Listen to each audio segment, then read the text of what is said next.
Charlotte Motor Speedway. They're lean, they're mean, they're 5 to 7 horses, a man and machine. They're 4 wide before they start to slip and slide. The Coast to Coast Racing League 350A Modifieds, Pro Late Models, and the 360 Sprint Cars.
We are live on the Coast to Coast Racing Network. I'm Zach Chapman here with Shaggy TV. And, well, night number one, needless to say, very interesting.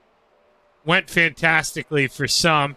Not so much for your boy Shaggy. We'll talk about the points and stuff here as we get a little bit further in. We got some time to, just kind of look around, do some things. But the first thing, huge shout out to Lucky Sevens Racing. I mean, they're sponsoring tonight the whole night, I believe. Maybe you can put 2 and 2 together. Somebody has a number 7 on their race car. Maybe that's them. Not sure if he wanted to be anonymous or not. But, their name maybe starts with a B. Last name maybe starts with a D. Thank you for coming on board. And, man, just being another wonderful sponsor here for the Mike Westbrook Memorial Knoxville Nationals. This is our 6th time doing this. And, speaking of, there was a big donation today from DWR Automotive and Dylan Westbrook Racing. They added $200 to the pot. So, man, it got a whole lot more interesting today around lunchtime. Big thank you to DWR Automotive and Dylan Westbrook. I mean, all of you guys coming on board doing this. I mean, Black Dirt Racing the National Auto Racing Club. I mean, we got Mama Bear, Ty Dickinson's mom coming on a little bit this week. I mean, this is what makes it fun.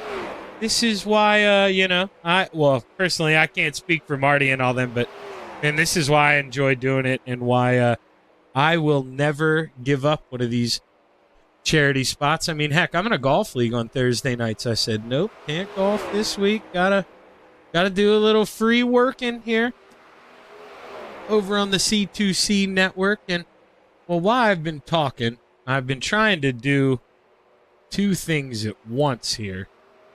I'm not very good at doing that, so I'm going to keep talking. But I'm trying to bring over, I want to show you what the points look like coming in tonight, and it'll be a lot easier if you can just look at it like I am. You don't have to take my word for it. Let me drag it over to this new screen. Set us all up. You can look at me smack dab right there in the middle. Okay, let me transition this over here for us. Actually, it'll be easier if I just take that off and then I can hand do it myself. My apologies. I'm definitely not a producer here yet, but Chad Griggs coming into tonight, top dog, 488. Spider Monkey, Brandon Dittmer, 487. So top two separated by 1 point. The most you can get is a perfect 500, okay? Now, if you're not familiar with the Knoxville Nationals, okay, not everyone is. I'll do a little bit of explaining here. P1, you can get 200 points for qualifying first, okay? Then we're doing a 2-point drop every spot. So, you can do the math, second, 198, so on and so forth. You win your heat race after they do an 8-car invert. We were going to do 6. It was 4 accidentally last night, so I assume they'll keep with the 4. You get 100 points if you win your heat race. Then points drop by 3. So P2 would get 97, so on and so forth. Now, we're not going to have those B main points that the Knoxville National does because, well, we still will run the B main, but every driver in the session tonight will, make it. We won't have over the 24 as far as I know, unless, Dino, he can come in here, yell at me later or chime in on one of the chats, and I'll try to find it. But as far as I know, well, it'll be the same thing as last night where top 4 straight to the show from the heat races, and then the rest will run the B main just as a just in case. Let's say you got wrecked in your heat race. You have a chance to make up some positions in the B main and improve your starting spot rather than, have to start in the back for the feature, have way less time to do it. But right now, I would say if you're Steven Goldner, around 470, you feel okay, maybe not so comfortable, but man, once you get to Lacey, that's where you need a lot of stuff to happen. Good evening, everybody. I would think. And you can hear Jeff Barker. Jeff's going to behave. I had to turn that on last night, well, because I was racing. So let's turn off Jeff. Jeff got his TV time. Big shout out to Jeff Barker. And now Dino's in the Discord. I see him. What's up, Dino? What's going on, sir? So now, Dino, it's the same thing as it was last night, right? Every car should make, obviously we got plenty in here, but every car should make it to the feature, but we'll still run that B main just to kind of set the grid? Yes. Everything should clone exactly the same. We probably will have the same exact number of cars, 24, because I think G.J. Boydell said he couldn't make it tonight. And then the one entry change we had was Chad Cote can't make it, so he handed his entry off to Steven Fernberg. Oh, okay. Interesting. Yeah. Let's see here. I think I got from trying to get a good view of Roger. Yeah, Roger. Look at Roger running a special scheme tonight. That's Steve King Foundation 747. Brian Lawson, as just saw. I drove right by him, and he's got one as well. Yeah, he is. Look at that thing. Man, I don't know how, maybe just luck of the draw, but they both decided to go red and black there, Dino. They're almost just compete with each other naturally. Mine is the same as all the other FTM teammates, except I like gold leaf on my numbers. So Tyler Bowman put gold leaf on my numbers, and that's what makes my car just a little bit different than theirs. Now, I talked so long about what happened last night, how good of a night Griggs and Dittmer really had. I didn't really talk any about this race. So last night to open up the night, we did our veterans race, our veterans first responders, and I believe Patrick Spangler cleaned house on that one, but he's probably going to be in on points. No, he actually may not. Or how did he do on points? No, Spangler should be good. I think. Oh yeah, you're 475. Right. He's good. I think all the way down to Goldner, you're good. From looking. So really, Andy Patton's looking at that second place finish he got last night. He's in the event. Because Patrick is going to make it on points. So that's where that second place that Andy got last night means a lot. Obviously, Dean, you're going to run this. I mean, how important is this? Maybe go win this thing and lock yourself in. I mean, that could be the difference, right? Oh, it's a good something you want to fall. You don't want to fall back on, but you can. And and like you said, even if you don't win, you want to get as many positions as you can, because as guys make the race, we move down the finishing positions. So Andy Patton didn't have a good night last night with points. We still got Hard Knocks tomorrow. But knowing that you're going to be in the event, and I'm pretty sure Andy thinks he knows that, or he should, takes a little bit of pressure off. But you don't want to be one of those provisionals starting in 25th or 26th. You want to still be in that top 24. No, you don't. And you don't want to have to go through the soup like I'm going to have to go through, Dean. You want to make sure you do a little bit better than that. And, man, I can tell you, track was very interesting last night. I know it's early here and now, and I'm trying to watch nobody really going up top. But do you see any possible characteristics of that cushion that we saw last night developing again? Because, man, oh, man, it was a wild ride up top. I think it's going to, because if you remember, it developed in that matinee, Shaggy, that we were in, and that only had 16 cars. We're going to have 24 cars. We're going to run more races, because that was only 2 heats in the feature. This is going to be 3 heats of B-main before we get to the feature.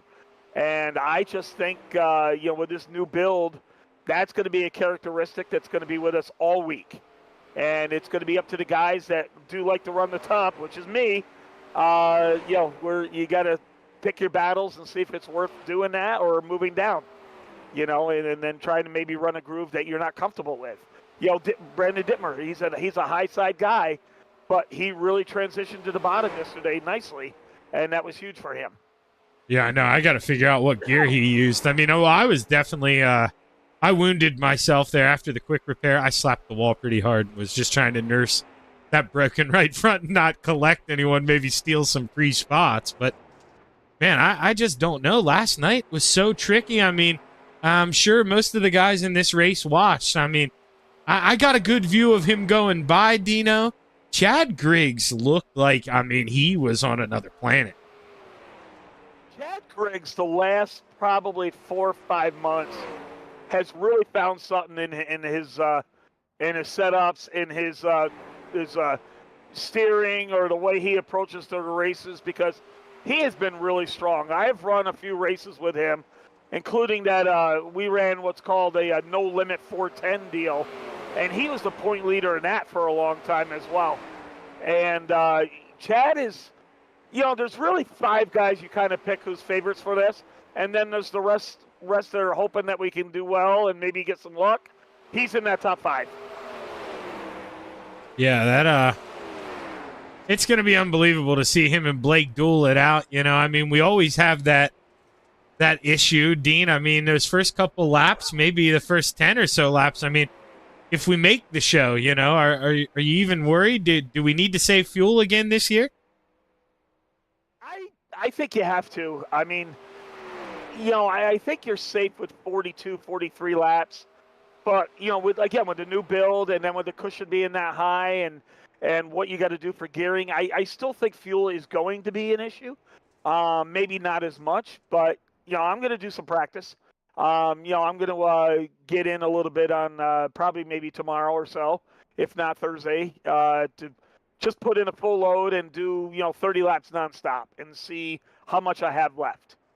And that's usually a good deal. That's what we did with the Super Dirt Modified week with the big blocks. 100 laps. I ran 20 laps all out on the top, and I told Jeff Barker, I said I could make it to lap 90.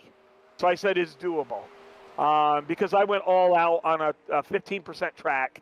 It's going to be a burned off track. We're going to have cars out there. You're going to be all over the place, not up against the wall. And I just had to conserve for about 4 or 5 laps because I ran the top mostly there, and then I made it. I made it with about 5 laps to spare. So, but I think you're going to see other guys do some tests. But the main thing is the tires. We did 30 laps yesterday at that matinee, and I had 65% left. That's not a lot. So we're going to go 47, and once you get to that 50% range, these tires are like a skating rink. So I think that's going to be huge. Yeah, and guys who I know I was one of them. You can't slip and slide early, be too aggressive earlier. That's when you really pay for it on the back end. Yeah. But not a lot of time here left, only like 3 minutes. And well, Dean, I believe Jack Hitt's in here, Steve Maurer as well. So it's looking like 11. I normally don't try to amp up qualifying a whole bunch, but you know how it goes, man. We're not going to run heat races in this. How important, not to put the pressure on you, man, but how important is it that you go out here and put a good qualifying lap down? Well, I'm going to use this as a learning session. I'm going to try something right here. I think the track's not going to be as worn off as it's going to be later on, but yes, I want to do good and get a good finish, but I'm going to also try some things. So looks like Jeff is going to advance here. Sure, he waited for Steve Maurer to get in. And just asked if Steve wanted to go out and do a couple laps, so we might be a minute or two before we advance. And then, which we know we're going to have plenty of time because the other server opens at 7:30, and Jeff probably not going to advance to almost 8 o'clock anyway. Yeah, that's what I literally, right as the broadcast was coming up, sorry if it was quiet those first 10 seconds, but I was actually talking to Jeff Barker, telling him just that. I said, dude, we can't even go for a while. I said, let me talk a little bit about the points. No rush here. So, yeah, definitely no hurry at all. Just advance, so we're going to go to qualifying right here. Yeah, let's see who pulls out on the track first here. Brendan Templeton come out first, so. No, Templeton's not here, so he can't. He always I always like how he comes out first. It is unbelievable. Even though there's 5 minutes, I'm going to go out because I know where I'm going to run, and we're going to give it a whirl. What's crazy is Clay is out for the first time ever. He's the first driver, and I don't know if he's going to tease us, roll around the top here real fast and then slow down when we get to the start-finish line like he likes to, but we'll have to see. Putt, rolling the top through 1 and 2, right back up there through 3 and 4, maybe a little bit of a diamond off 4. Lap number 1 in the books for Brandon Dittmer as well. And the Spider Monkey, man, right back to the top. Dino P2. Let's watch the Spider Monkey here. This second and final lap clips the inside. Not going to get faster. Andy Patton in the 87 jumps to the top of the charts. Quick time, but Brandon Dittmer, oh boy, he did find time clipping it in 3 and 4. Top of the charts, 15:64. Brandon Dittmer. Jack Hitt comes around his second and final lap, P3. Jeff Barker coming around right now to finish up his second time around. Right now, 5th. Can he find time quicker through Sector 2? Not going to improve. Going to stay P5 as the Bassman. Roger Craig comes across the line. He's P8 for that final time. And, well, I think, Dino, maybe I'm wrong. But Blake Chapman maybe pulling a Patrick here. Well, I'm watching Dittmer to see what he did. So, because I'm 2/10 off, and that's not good for tonight. Oh, he stuck the bottom of 3 and 4 most of the way through. I know we're gonna have to raid his setup folder, figure out what's going on there for that 83 because man, he really was too. That's another one blew the doors off me as I was getting lapped last night. Yes, you heard that right, lap. The 25 lap race that hurt the ego, but it is what it is.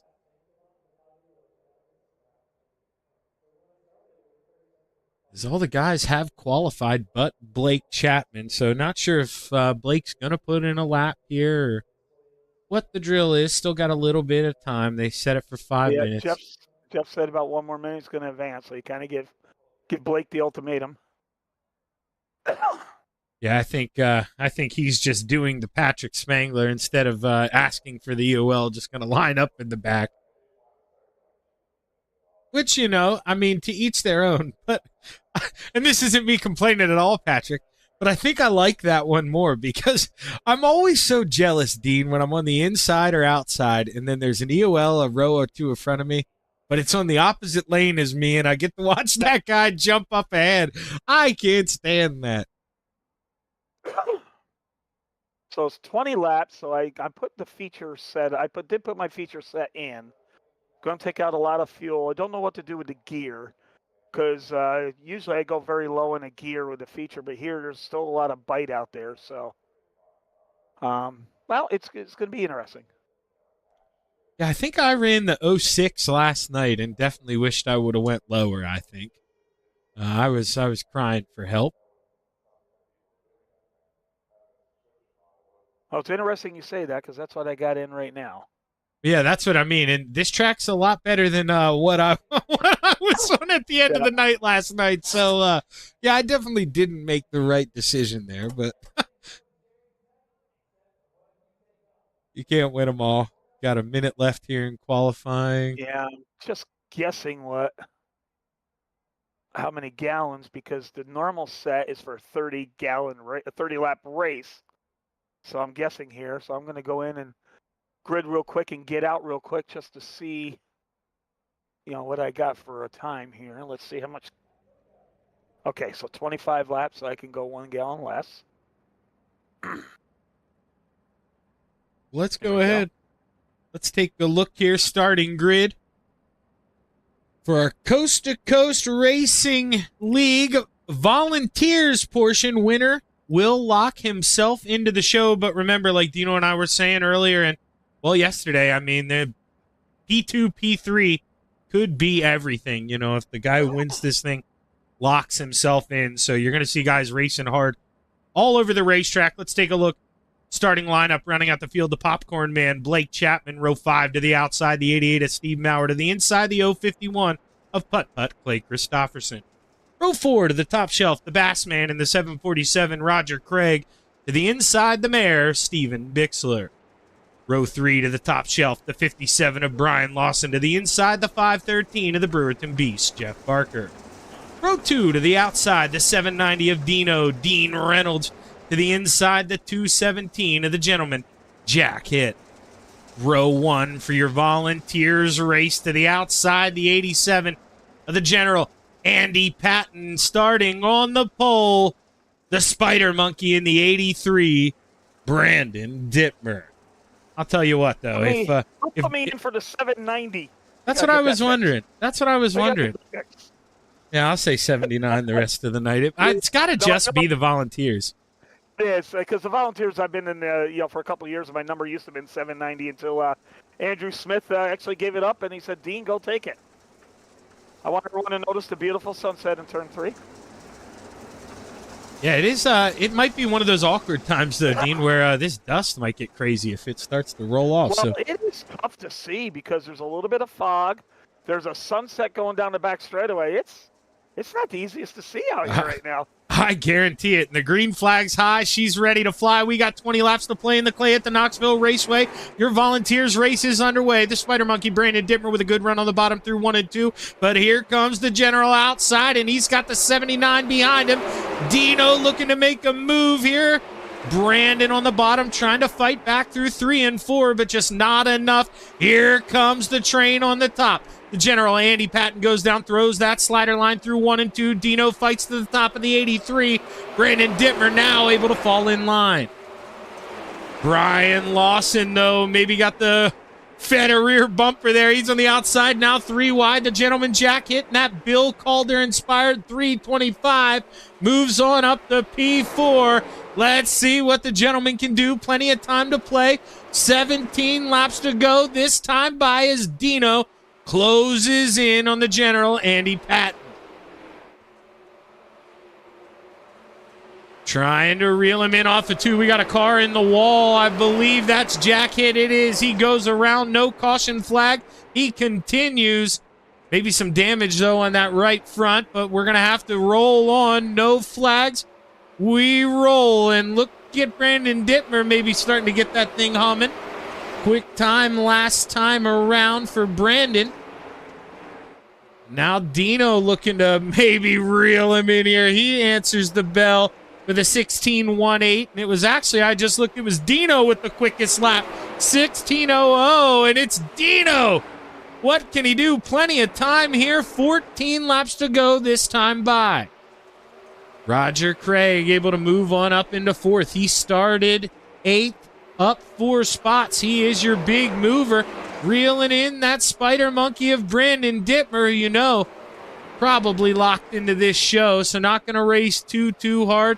Needs to behave, and, well, Dino knows maybe Andy Patton possibly locked in from the veterans race, but maybe Dino doesn't want to rely on that. Maybe going to work hard, but we get our first caution flag, and it is for Steve Maurer and Brian Lawson. Let's see if we can take a peek here, find out what happened. You see they're side by side as they enter 1. Maurer clips the inside berm, pushes up the racetrack, feeds Lawson a little right rear, and they go hard into the outside wall.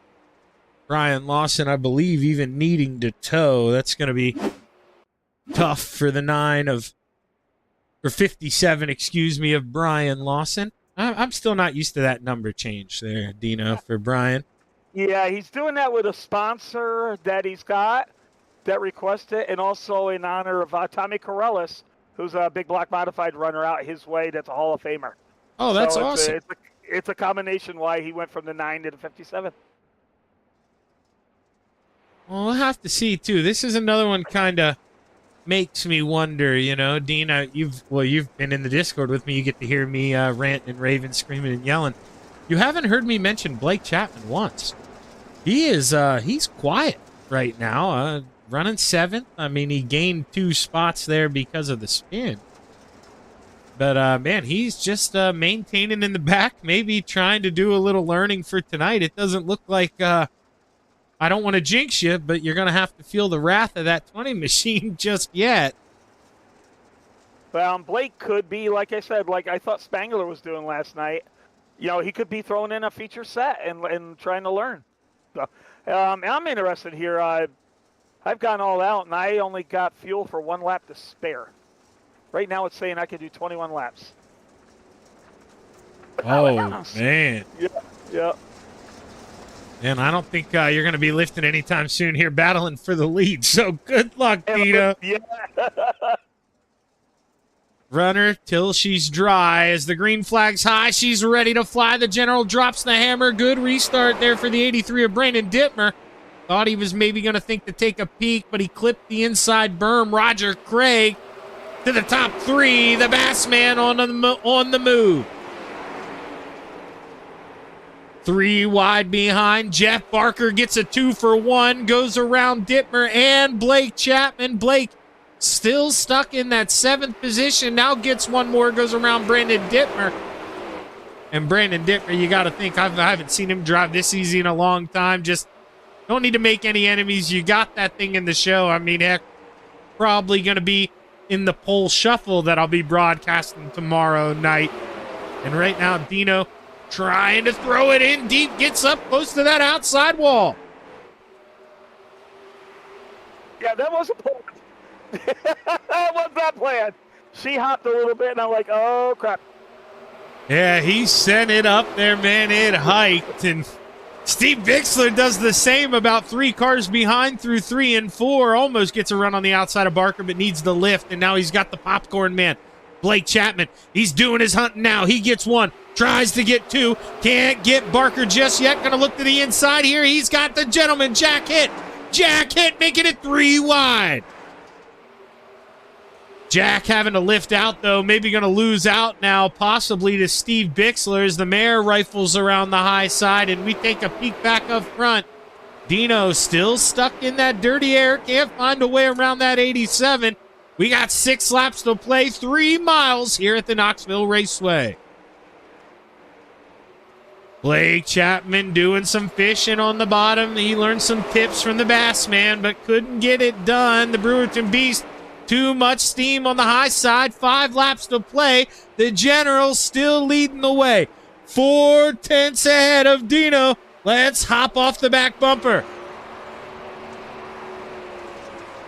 See Dino, man, right in those tire tracks. Gains a little bit here coming off, but just not enough that he can get to the inside of that 87 and even think about a slider. But, man, oh, man, you see that 79. He said, do or die on the high side. He is reeling them in through 1 and 2. Now we're rolling through 3 and 4. Top side starting to come in. 3 laps to go. Can Dino reel him in, or can the General hold him off in that A&J Custom Creations 87? We're going to find out in about a mile here. 2 laps to go. Popsicle sticks in the air.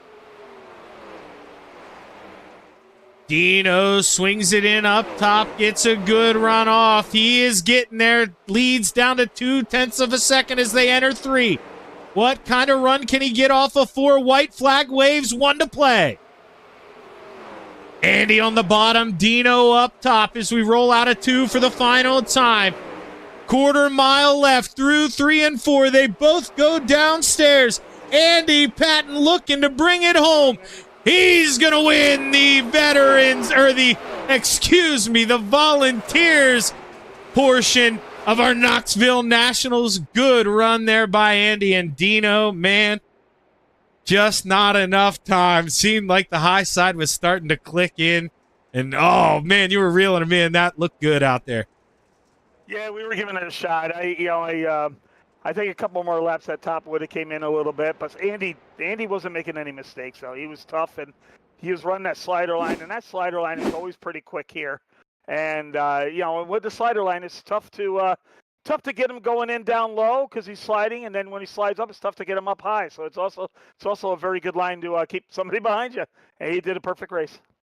Let's see. We already got you up here. Blake's down there. I'll just drag him up. Might as well do this top 3 thing. I mean, we'll talk to you throughout, but I mean, going to drag him up. He doesn't even know he's got to do this. But Blake, you snookered the Bass Man. Come into the line. You steal that final podium spot, brother. It was a slow start for you. I mean, I was gossiping about you under that caution, wondering what was going on.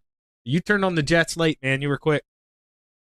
Yeah, I think the track just finally widened out a little bit. Guys started moving around a little bit more, and just starting in the back just to see if this car could really move around and how it felt in different lanes and how it felt when I would get maybe a little loose or uncomfortable. And I think it felt pretty good. Like I said, once the track started to widen out there, it felt really good. And finally, when we got into some open space there, we were able to track down Jeff and eventually Roger there too, kind of running a cut down line, which was really, really fast. I didn't think I had a shot at third. Until the very last lap there, I could see Jeff was going for the slider, so we ran that cut down line again, and we got a really, really good run off of 2, and we were able to get Roger there coming into turn 3. So, yeah, I was just really happy with the way this car responded, and definitely take a podium here. Well, hey, man, you were spotting for Shorty last night. Was there anything, you maybe learned setup-wise, anything you can carry into the night number 2 here tonight? Because, man, if you got it, now's the time to let it go. Yeah, absolutely. Fortunately, shout out to Shorty. He let me run.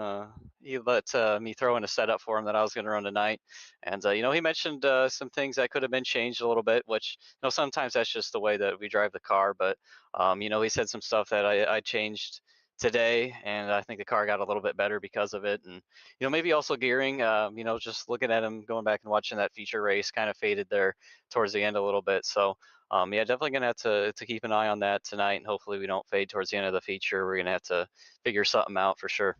Well, hey, we'll be rooting for you, Preacher, man. Good luck the rest of the way. You want to give that code before you get out of here? Absolutely. First, I got to thank the parents for watching and all the guys down at KSR, especially Shorty. Shout out to him on a great run last night. Of course, I got to thank everyone involved in putting this charity event on, especially the Westbrook family. I heard that they donated a sizable amount of money here yesterday or today or whenever it was. So shout out to them. This is a great event that we try to do every year, and shout out to them for putting some money up for us. And of course, I got to thank Preston at Epsilon Sprint Wraps and Andy at AJ Custom Creations, and of course, shout out to Bill Calder too. I've heard he's not doing well, so thoughts and prayers with him and his family throughout this time. And of course, I got to thank Galen's Gourmet Popcorn. They got some of the best stuff out there. You can head over to their website, and don't forget to use code CART, that's CART, at checkout for 15% off some of their very delicious popcorn.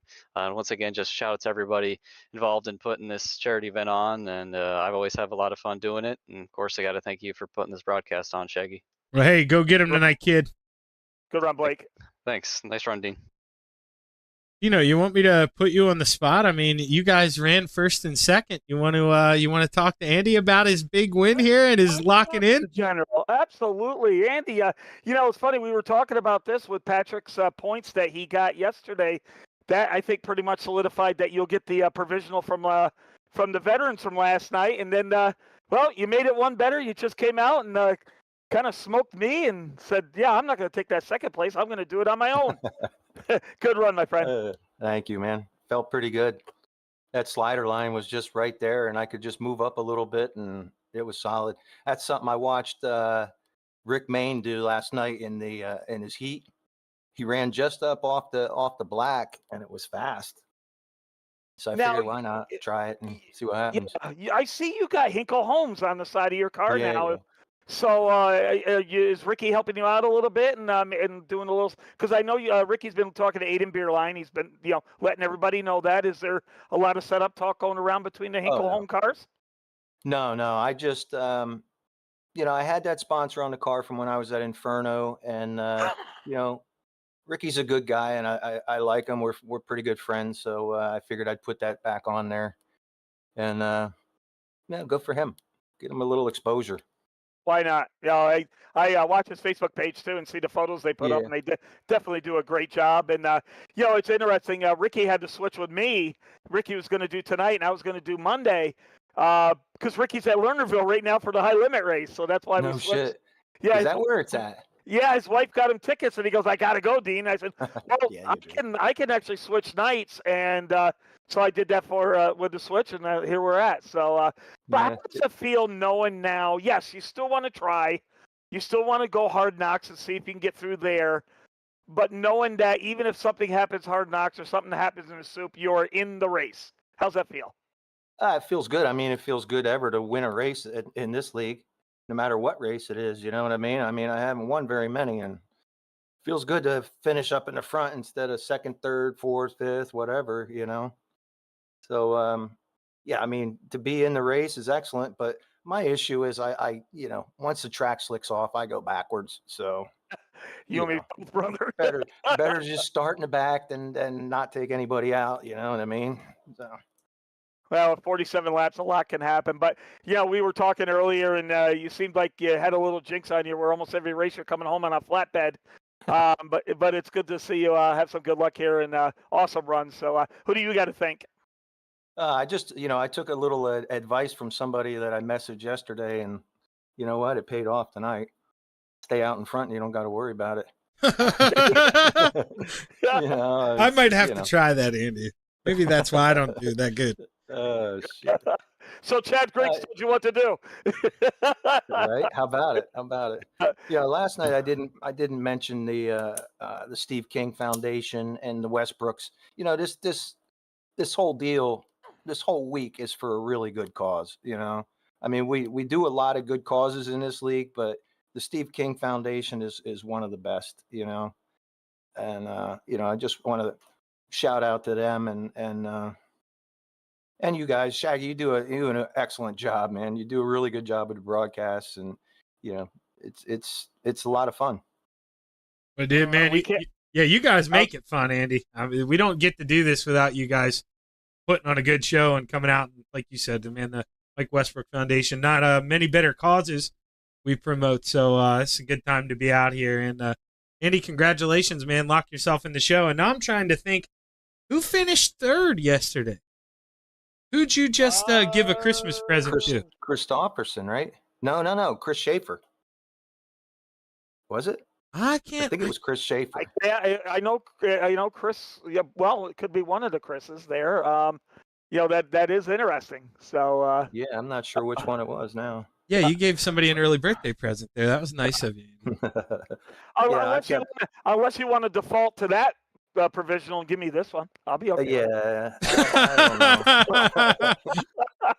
I think I'm going to take the win when I get one.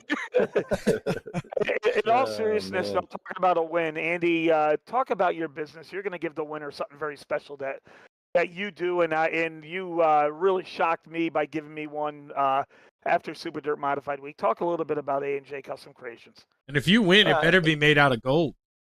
Dude, it's going to be like about on a 4x4 sheet. 3D engraved, 3-inch wood. You know, I'm going to make it, and then I'll put it over top of my my bench in my workshop. No, actually, nice. You know what?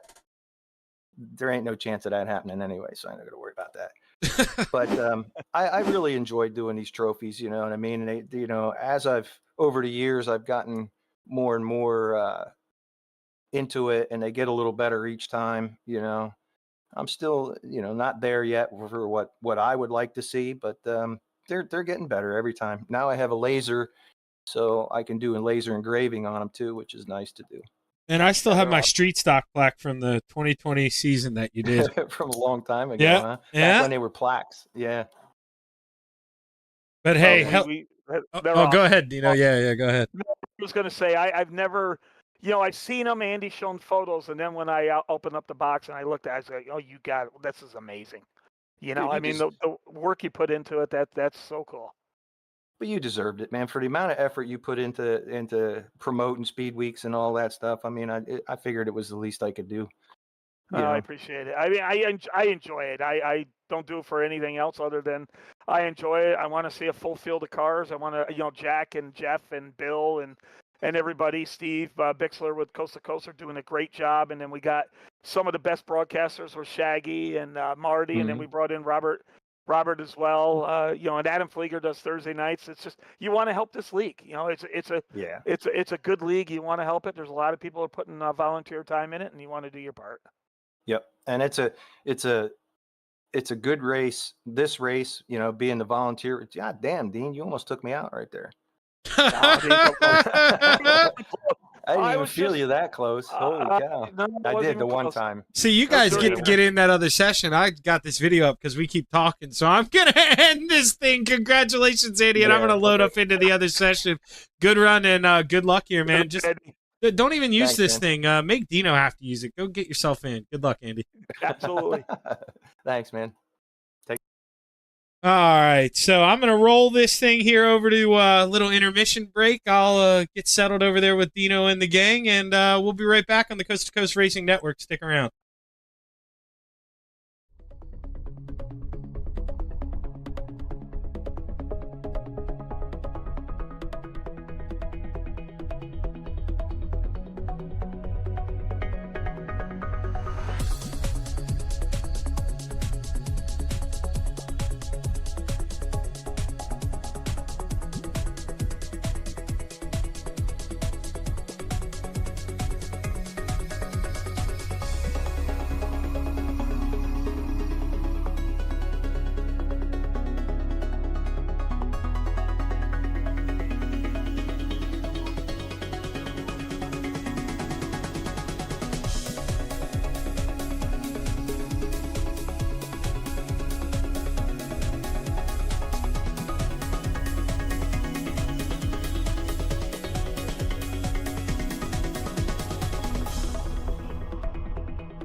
It's time for another edition of RSN Trackside, powered by Bob Johnson Auto Group on Rock Sports Network. Kiss on the champion. Trying to be a bit of a hiatus, so let's get. Right when we talked about it.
Outpouring of love was amazing. These dollars had come together to support us, and we realized, no, we didn't want to use them for us. We wanted to use them to help others. The foundation has done so much for so many people. It helps any family that has somebody, whether it be a crew member or one of the drivers, that get hurt. We can help them to get through the situation. I was injured in a non-wing sprint car accident that broke my neck and left me with a spinal cord injury. I was in the hospital 8 months, and that got really, really expensive, so having that extra help to help push me and my family forward was a big deal. I was involved in a pretty gnarly sprint car crash. Found out my brain was swelling and bleeding. Pelvic bone was broken. I had 2 cracked vertebrae on my back, and I was in the ICU a little over a week. The Steve King Foundation reached out to my parents. We received a donation from them. Immediately they started me on what's called neurofeedback, and insurance did not cover the neurofeedback appointments. So we received another donation from the Steve King Foundation. It really helped a lot, and I just want to say thank you. Thank you from the bottom of my heart to the Steve King Foundation for everything that they have done for me. This last Sunday I got to turn laps in my modified here. That was my first laps back in a race car since the accident, and I truly believe that if it wasn't for the Steve King Foundation, I wouldn't be able to do that or be where I'm at today. Yes, Steve's death is the reason the foundation exists, but it's Steve's life, and it's the lives of racers everywhere, is the reason we're able to do the work we do.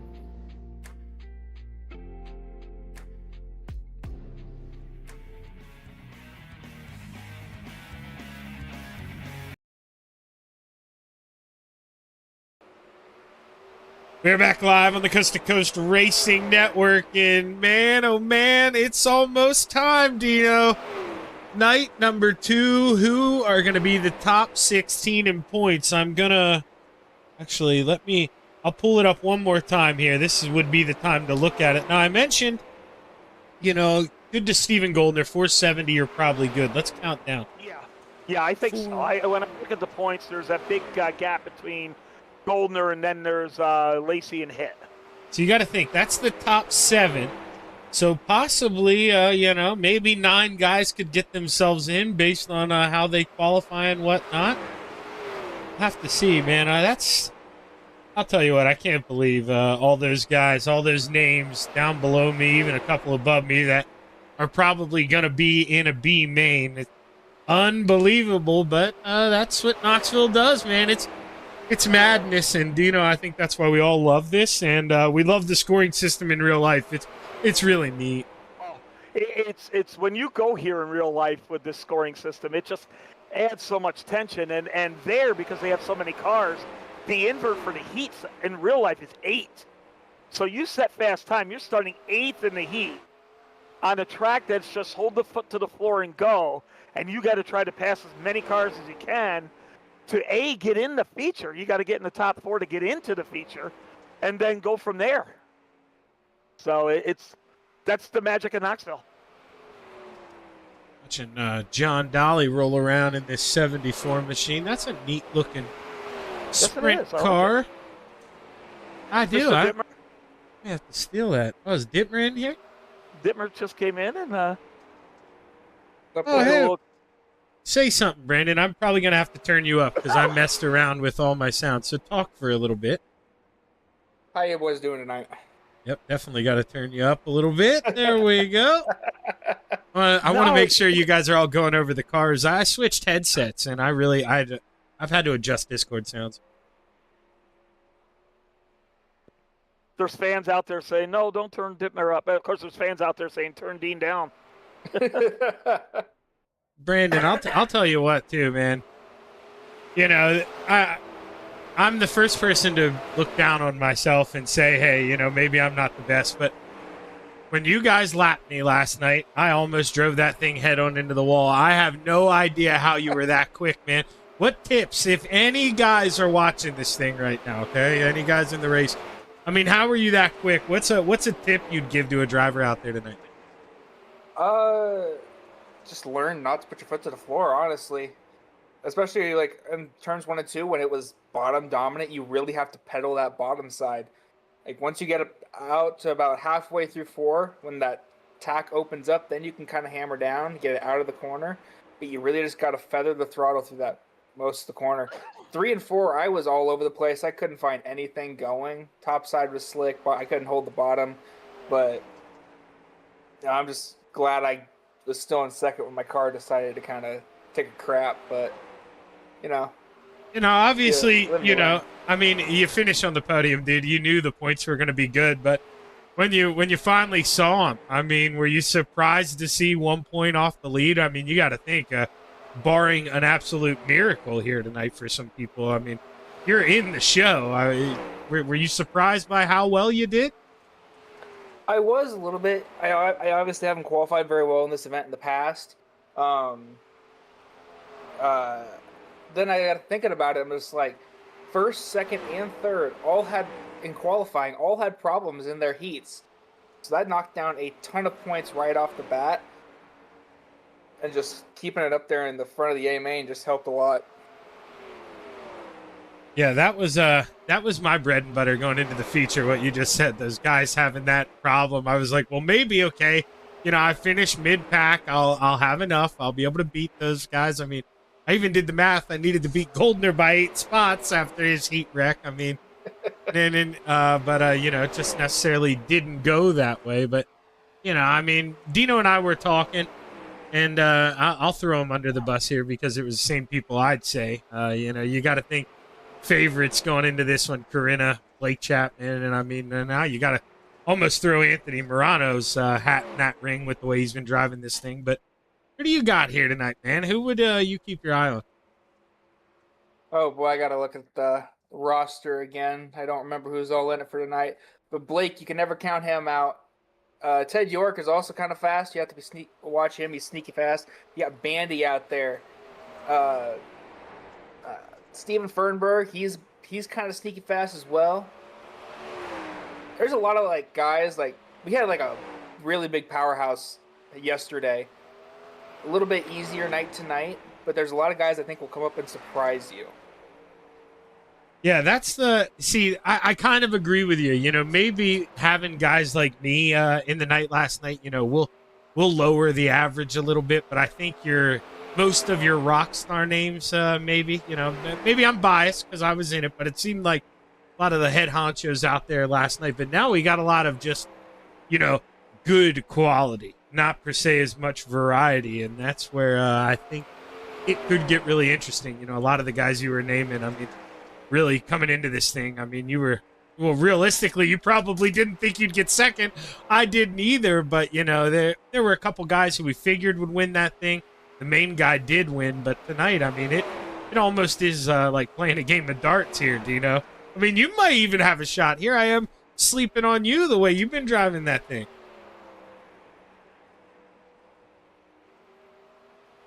He might be away. He may have stepped away.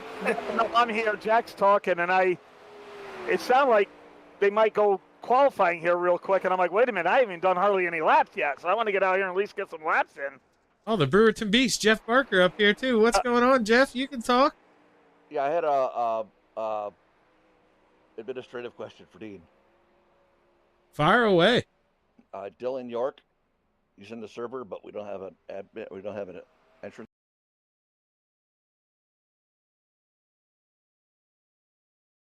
Okay, just want to make sure because I don't have it on paper anywhere. Yeah, no, he's in. He came in last night.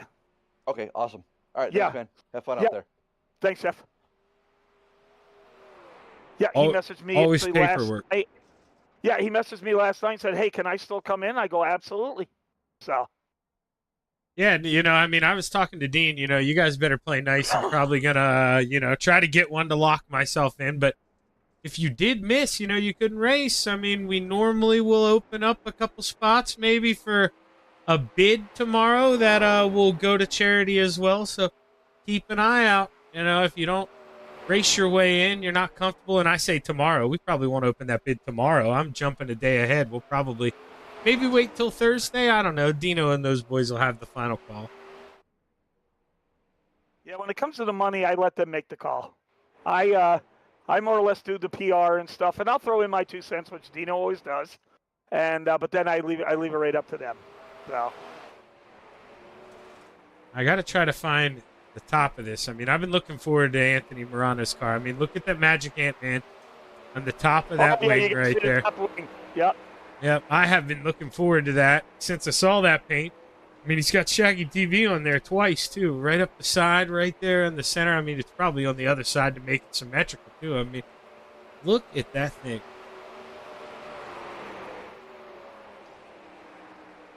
Good-looking car. I mean, you guys, who the Bowman does those. I mean, what better guy could you ask for? I mean, you guys are treated right over there. And he's giving out a free wrap for this, too. Oh, man. Now, that's, what do we call it, a door prize, right? Yep. Yeah, we have 6 wrap makers that are giving out door prizes. So we're going to have 6 free wraps for everybody. Jeff Barker out on the racetrack. He's going to complete his first lap. Let's see what kind of... I'm going to go to... Let's change it to last times here, because obviously they're not running 14s anymore. Barker ran a 15.74 last time by. Steve Maurer with a 7. No, he's just pulling out on the racetrack. John Klimowicz with a 15.33. So I don't know where Dino's still sitting on pit road, aren't you? Yeah. You're out there. Just went out. Okay, I so just made a change. I made a gear change because it looks like this track is getting a little slick. You're running those. Let's see what it is this time.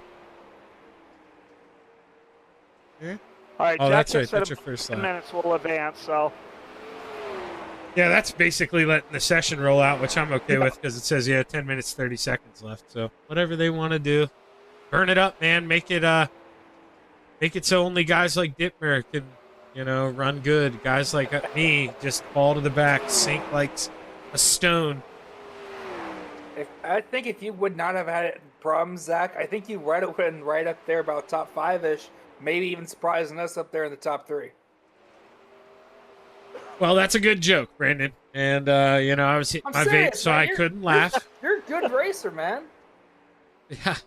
Yeah, but I don't have a lot of... See, my problem is I've been up in this booth now, and, a lot of times it is what it is, and, there's some people that benefited, and definitely I'm one of them. I did a lot of racing in the coast-to-coast days, man, when we reset the track. And that's when, I was collecting a lot of those wins. Now that it rolls over, I mean, obviously I've gotten better. But, man, it's a skill that, I understand when I'm in the car, maybe I shouldn't be full throttling. But when I hear you say, you know, when I ask you for your advice, you're like, tell all the drivers, don't mash that throttle. I mean, I wish I had you as a crew chief last night, because my answer to everything is to just put that pedal down and try to gain time. And I think that we see a lot of people in here, no shots, but they kind of have that same problem. And man, it's tough to drive when you're not necessarily responsible with that throttle. And when I'm saying like don't mash the throttle, this is coming from somebody who quite literally always mashed the throttle, because I was on this sim before they did the tire wear model, so I was always hammer down on the top side, just either putting it into the grandstands or seeing where I came out at the end of the race. That's basically how I was. And when it did transfer, I had about 2 seasons where I couldn't do anything because I didn't know what to do. Well, I'm hoping, you know, maybe it doesn't take me a full 2 seasons. I say 2 seasons. It was more like a year and a half. But yeah, I think it's more than that. Yeah, because I liked the old model, because I used to run the top too, and the cushion never went away on you. It might not ever went away, but it always had a tendency to bite you. What do we got in here down in the Discord that could be a victim? You know, I mean, we've had Butters chime in on so many broadcasts. You know, he hasn't been racing a lot. He is racing here tonight. Let's see if he's around. He's not in a car. Let's see. Yeah, I just pulled him up. Ha ha ha! He is here. He can't hide. Yeah. Butters, what is going on, man? You're back out on the racetrack. I mean, how are you feeling? You confident going into Knoxville? Yeah, I'm feeling pretty good. I've been working with Bocus with the sprints, and so I'm pretty confident. I'm happy with so far in the hot laps being P7. Bocus is still around? Yes, sir. Good deal. Yep, he's strictly sprint cars now. Is he really? Because he was on top of the modified world forever. Yep. I got him on my front wing. Bocus built sprints. Well, Jason, you know, I mean, obviously we got a little bit of time, so the track's going to change, but do you have a line in mind, or are we still kind of feeling out where we want to go for qualifying? I know last night, I mean, we saw guys, you know, they were within about a 1/10 and a half of each other, but I mean, we saw guys run the bottom and run the top. Is there a spot you're more comfortable? In a sprint car, it's just pretty much me trying to figure it out. Is I know that feeling, dude. I ran them at first when I first got on iRacing, but it's been a long time. It took me a couple hours to get comfortable on them again. Well, hey, Butters, man, you got about 5 minutes left here, so I'll send you back down. Good luck tonight, man. I'll be rooting for you. Brother. Yep, thank you, fellas. Butters, good to have him back here, man. He's the first person to chime in on every broadcast. I mean, yeah, he lives literally about 6-7 minutes away from me. Have you met him at least? Yes. He actually gave me some maple venison, which was the best meat I have ever tasted in my life. I'm going to clip that. I am going to clip that. Yeah. The best meat Dino's ever tasted in his life. Amazing. Yeah, well, yeah. You can go where you want with that. Even ask Megan's the best meat she's ever tasted. Oh, now you're including Megan now, too. Oh, man.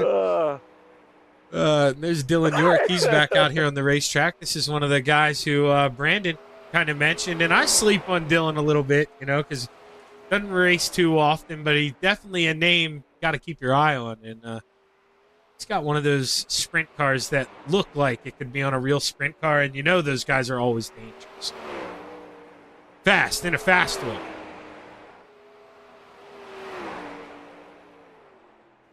He's up top rim riding, too. We're going to try to test this thing out. Gets in the outside wall, going to pull in. Maybe got a little right front damage. Let's see what Dino does. Going to run that slider line through 1 and 2. Go up to the top here. Cut down, put that left rear right under the slick. You see him slide up, grab the cushion. Let's see what the lap time looks like for Dino. 16.13, and you're seeing Ross, the last time he was out on the track, was your quick time. He was a 16.08. Everybody in the high 15s, low 16s right now, guys that are on the racetrack still putting in times. John Dolly comes across right now to 16.01. Let's see what this time is. 16.05. So a lot of guys right now consistently in that realm. Can somebody maybe throw that haymaker surprise? I know Dino's not going to, throw his cards out there. I wouldn't either, but I know we saw some guys roll the bottom off of 4.2 on some of those quick laps. Brandon, were you one of them? Did you roll the middle there through 3 and 4 and try kind of cut down, or did you stay up top? My quick lap was top or slider. I was listening to Marty as I was finishing up, and I heard him say what the quick timer did. I'm just like, oh dang, I didn't even think about that. But it's just some of those like little things that you don't think about that can give you that extra, quite literal 0.2 better than anybody else. Yeah, you're just like, oh crap.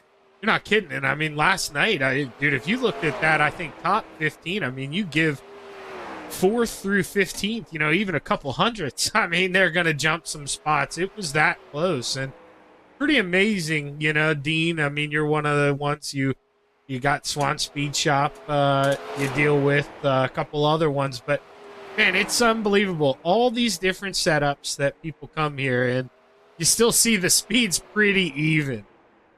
Yeah, they're all the setup shops are good. I mean, they're going to get you into a comfort zone, and then it's just once you find the one that just gives you a couple tenths a little bit faster than others, then you stay with them, and then you start doing your tweaks. But they're all good. I mean, if they weren't good, they wouldn't sell them.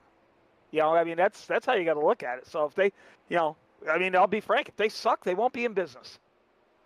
No, we've definitely through the iRacing days, man, on the board, seen a lot come and go, and they're definitely your staples that have stayed for a long time. Jeremy Christensen in the 16. Now, somebody here, fill me in. How am I supposed to know Jeremy Christensen? Jeremy has run with some other leagues, Andrew Regal's league, Teddy York's league, NARC, and his iRating is under 3,000, and we reached out and invited him.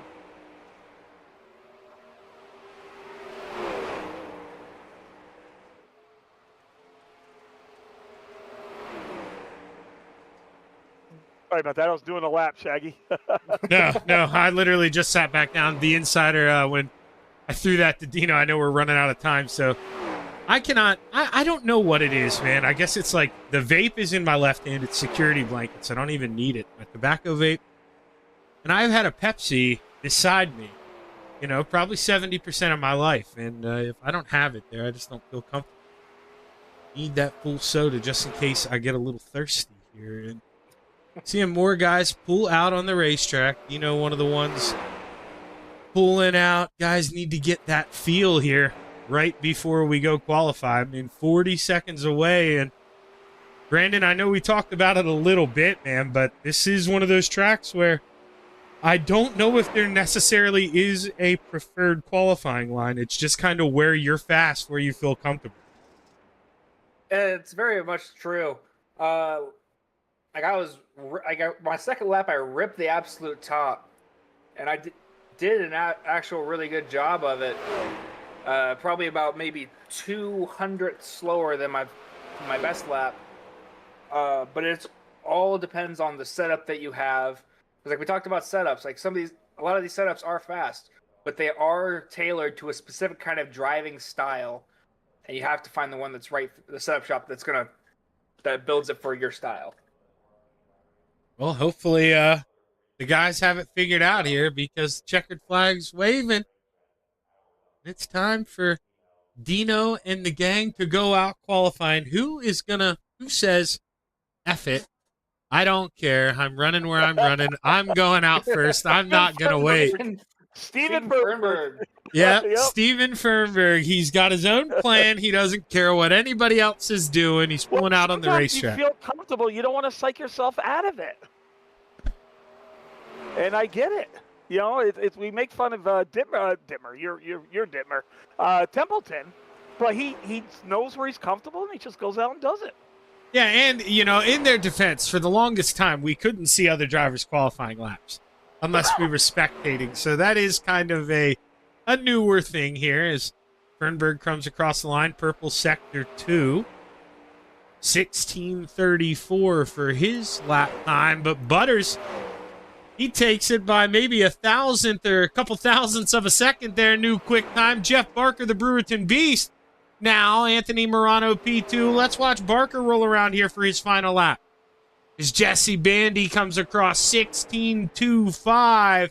We were in the 15.8s last night for qualifying, so definitely slower racetrack. Barker comes across, doesn't improve, stays P5. Jesse Bandy, purple sector 1. He's quicker, 16.16 for Jesse Bandy in the 49. About a tenth and a half up the road from this man in the 92, Christian McCartney. Now kind of calms a little bit. All the guys that had qualified, they're done. Now we got a couple guys who have waited. The boss, Ross Corinna, he's out here, lap number 1. Rolls the top here through 3 and 4. What's the time going to be? Green. P2 for the boss, Ross Corinna. And he's in the realm, 800ths off. Let's see if he can find time. Slower through sector 1 and 2, or through turns 1 and 2, excuse me. Hops the cushion a little in 3 and 4, but it's purple. What does it mean for the boss? It means quick time. Ross Corinna with a 16.08 found some speed right up against that outside wall. And I forgot, we get 3 laps here. So Ross going around one more time. Andrew Tenhold here in the 5:10 machine. He comes across P10. Ted York, lap number 1.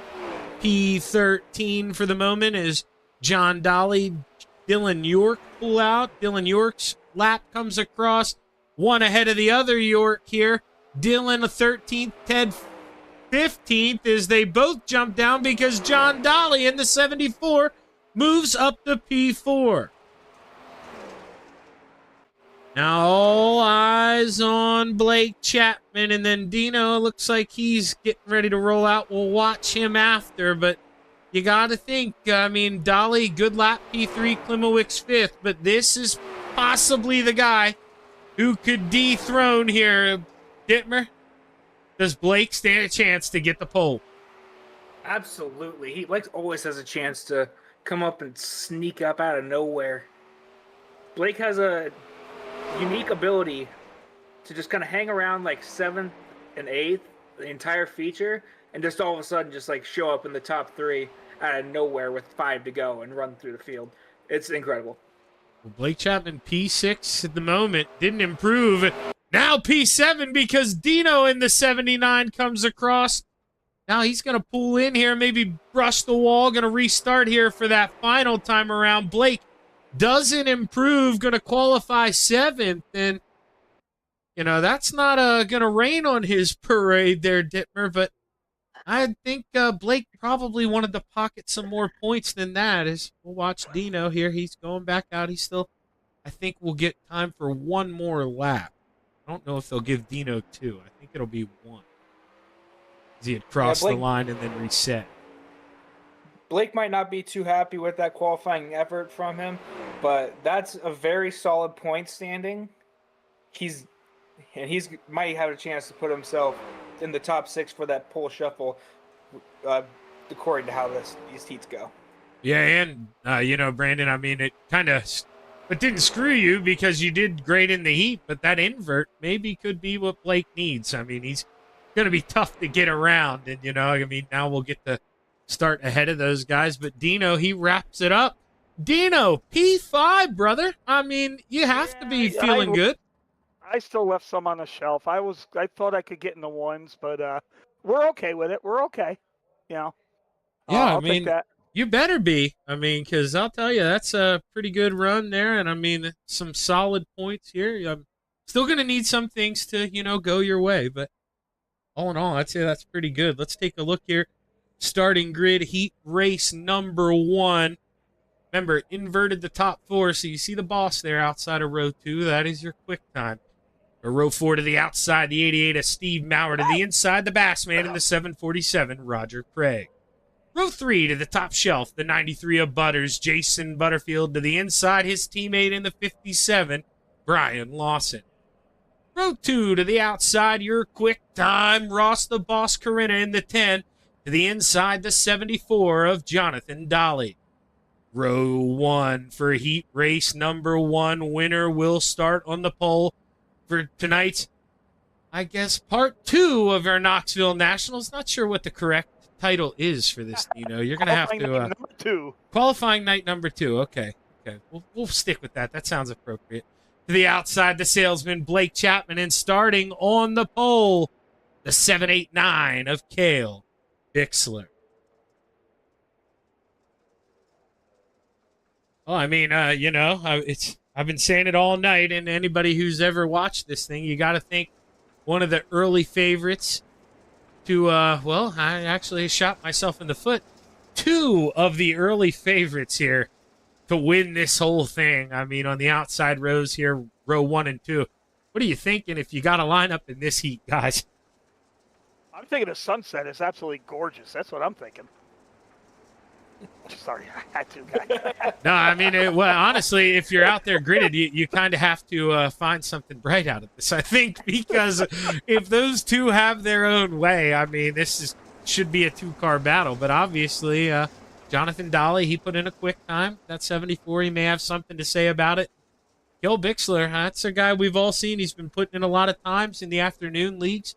He's really improved, so going to have to keep an eye out on him as we get ready to play 8 laps at the Knoxville Raceway. The green flag's high. It's ready to fly as we slow, we pace. Heat race number 1 is underway. Good run there for Blake Chapman on the outside, but Cale Bixler able to shut the door, but goes right back down to the bottom, allowing Blake to really wind that thing up, and here he comes. Battle for the lead. It took Blake all of 1 lap to get up front. Slide job. Bixler able to fall in line. And Ross Corinna now, he's going to make his move. He looks to the bottom. Trying for a 2-for-1. Can't do it. Cracks the throttle. Slides up in line. Move the boss up to P2. John Dolly rolling around here in 4th place. I mean, we kind of single filed out here. At what point, Dittmer, if you're maybe in 4th, if you're John Dolly, do you make a move here, or do you just hold in line? Looks like never mind, gonna go for it. I say you take the move. Last night we heard about people complaining about heat races, racing hard. It's all about points here at the Knoxville Nationals. You have to go. You cannot wait. That was perfect, Brandon. That's why I led you in for that, because every spot matters. I mean, this is 3 points on the racetrack, so you got to go for it. You can't lose it. And that's why we're seeing Ross Corinna really send this thing in and try to reel in the preacher. We've got 3 laps to go, boys. Cale Bixler trying to come back, though, here for 3rd. Dolly going to shut the door. Cale goes up top, and you see that cloud up front, man. That almost looks like one race car. Ross is all over the back of Blake Chapman. Blake is taking that really deep slider line, taking away Ross's ability to really get a good run. And here he goes. Slide job for the lead through 3 and 4. White flag in the air. 1 lap to go. Blake's got it at the line. But Ross Corinna, he's looked so good off of 2. He's going to cut down under once again. He's side by side with Blake. Final time through 3 and 4. Ross Corinna catches the cushion. Blake Chapman goes to the bottom. Checkered flag waves. Give it to Ross Corinna by a nose. Blake Chapman P2. Cale Bixler 3rd. John Dolly, your 4th and final transfer. Dino, we try to, Brandon, we try to not gloat here, but those were the 2 guys we were talking about. What a finish there for heat race number 1. Yeah, that's there's about 2 or 3 good guys in every heat, and those, we talked about were the favorites coming in, and it's just the way the cookie crumbled with Blake's time trial run that they got in the same heat, and then they just went at it. That was like a heavyweight boxing match right there. Yeah, and that might be a little taste of what is yet to come. Let's take a look at the starting grid. Heat race number 2, row 4 to the outside, the 313 of David Tormaski. To the inside, the 36 of Barry Goldner. Row 3 to the outside, the 09 of Ted York. To the inside, the 510 of Andrew Tenhold. Row 2 to the outside, the 49 of Jesse Bandy. To the inside, the 79 of Dean Reynolds. Row number 1 for heat race number 2. Winner will start on the outside of the front row. Steven, go have it. Well, hey, so Dino. For the entry, and he just said, Steven, come on in and go run. If you want to curse anybody out, that's your business. I'm not muting you. Go at it. Have fun, man. Beat that teammate of yours to the outside. We're getting ready to go. Brandon, you got anybody you would watch here? Oh, I'm looking at Bandy, man. He is always fast, and I would not be surprised if he quickly gets up to the front here. Yeah, we'll have to see. We'll see what kind of start the Ant-Man gets in front of him as the green flag's high. It's ready to fly. Heat race number 2 is underway. Good jump there on the bottom for the 29 of Fernberg, but here comes the train. Anthony Morano chugging along. Choo-choo. Anthony to the lead as we enter 3. Fernberg trying to throw a big swing there into 3. Can't do it. Dino even getting a run on the outside. Dean Reynolds now trying to march on the outside, and Fernberg forced to fourth here early. Now back to 5th. Rough start here for the 29. The track state between last night and tonight is already so much different. This is top all the way around. And if you're not there, you're just unfortunately falling straight backwards. Yeah, we were very lucky to have, not that this isn't, I'm sure Blake Chapman would find a way to milk that bottom and be quick, but man, we were fortunate. I mentioned there the qualifying times, about 3/10 slower than last night. So definitely the racetrack just not as there as it was last night, but tell that to Jesse Bandy here, Brandon, because he is reeling in the Ant-Man, and cross flags, we're 4 to go.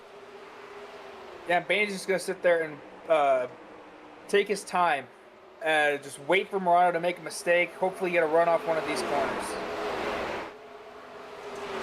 Now, obviously, for the most part, most people who have, been that top qualifier have done well. They've been able to move on up, so we haven't really seen that heartbreak that we saw last night. And you got to think, Brandon, you're one of the guys, you're pretty good on points. P2, like I say, if you don't make it, I don't know if what's real anymore as the battle heats up for the lead. But right now, you got to think, these guys stealing points. It doesn't look good for night number 1.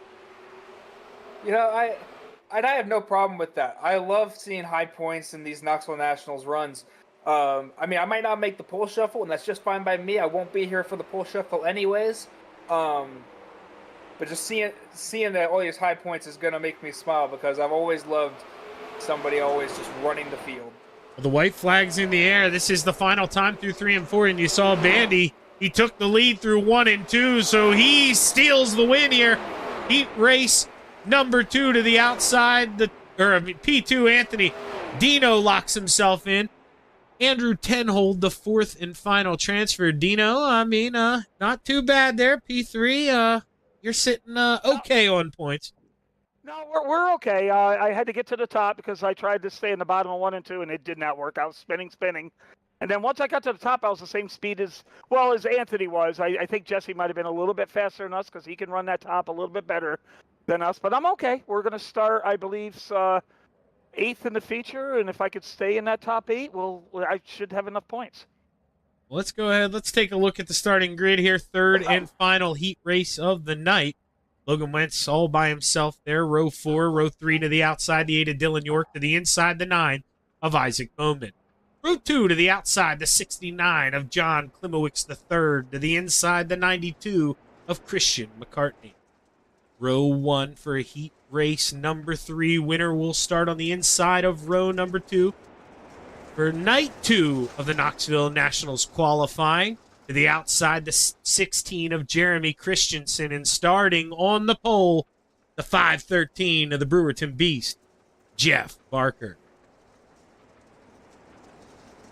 I'm telling you, Jeff, I know one of those guys who probably, a lot of them sleep on, but I got stuck behind him in that matinee race the other day, Dino. He is good up top.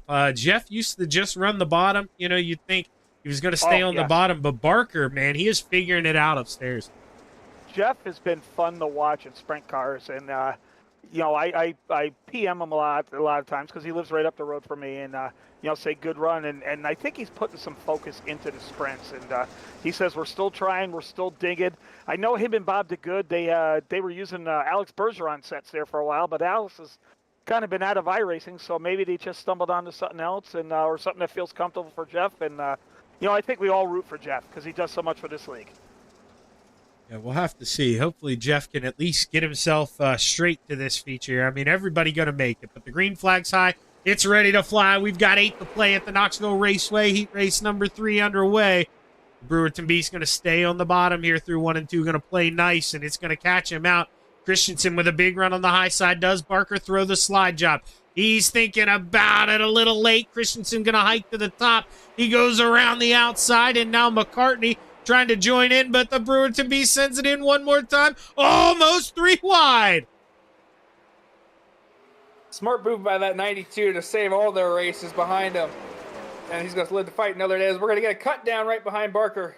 Klimowicz going to lose 3rd and possibly 4th. Yes, he is. Klimowicz with a big power move on the bottom, but here comes Isaac Bowman, and we got a car in the wall. Jeremy Christensen, he takes out Klimowicz. That's 2 of the top 3, and now the Brewerton Beast up to P2, ladies and gentlemen.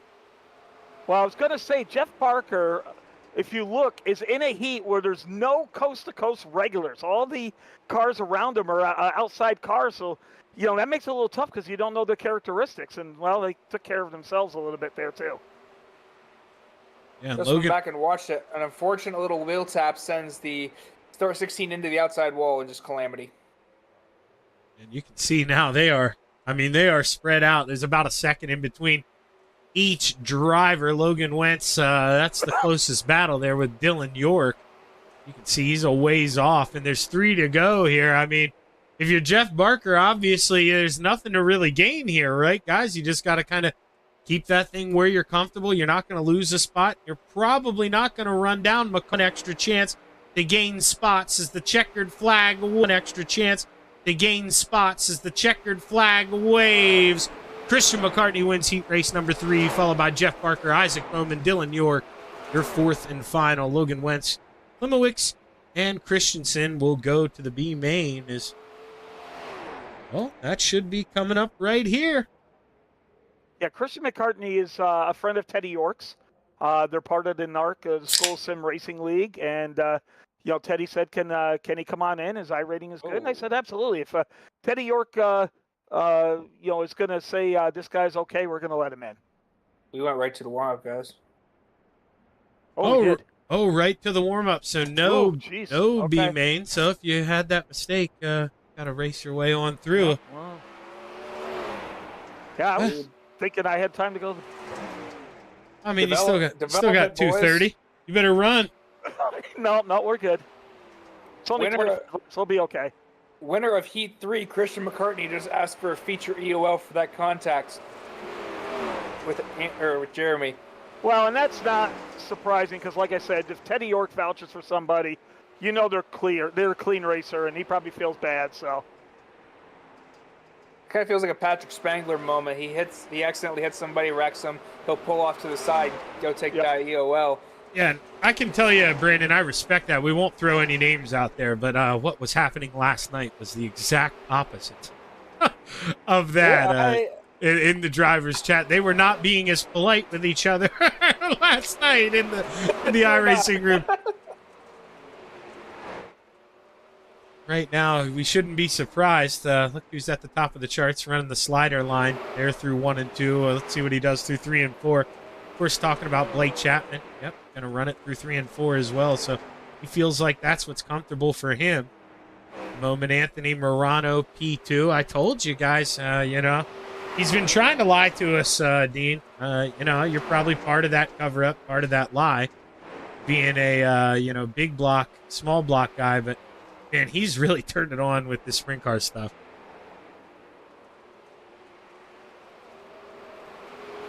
See, he's I think Dean's P3. gone.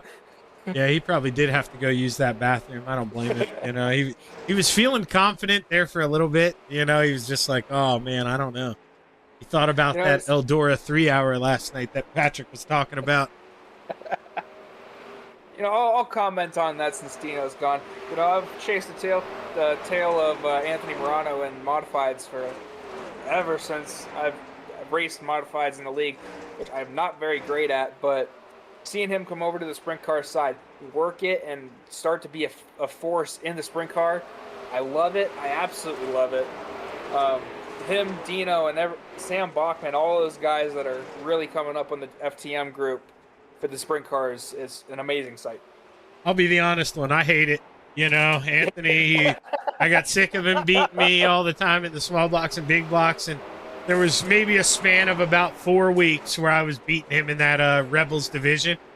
And, boy, it all went away, and Anthony just showed who the real man is on dirt.